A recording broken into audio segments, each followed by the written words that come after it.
Jalankanlah segala tugasmu dengan sungguh-sungguh, kerana di dunia orang mati tiada pekerjaan, fikiran, pengetahuan ataupun khidmat lagi. Kesanalah kamu akan pergi. Apa yang tangan anda dapat lakukan?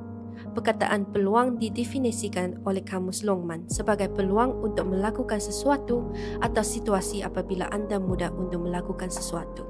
Jika itu keadaan anda, ingat bahawa peluang tidak kekal buat selama-lamanya. Setiap satu kita telah diberikan peluang untuk bertindak. Kehidupan adalah peluang untuk melakukan apa yang tidak boleh dilakukan dalam kematian.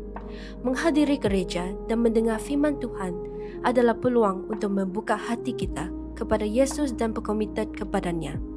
Kesihatan yang baik adalah peluang untuk terlibat dalam jangkauan penginjilan.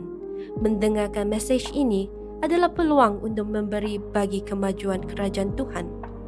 Tetapi ini tidak akan kekal buat selama-lamanya.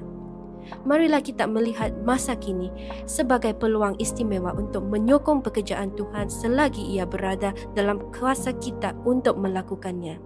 Suatu masa akan tiba, hampir dengan kedatangan Yesus yang kedua kali, apabila harta ramai orang akan dirampas dan kita harus melarikan diri dari sekumpulan orang yang marah dan meninggalkan semuanya.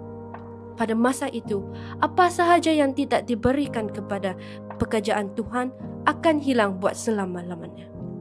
Semasa kita mengembalikan persepuluhan dan janji kita, persembahan yang tetap dan sistematik, semoga kita meletakkan keinginan kita yang terakhir dan Tuhan yang pertama.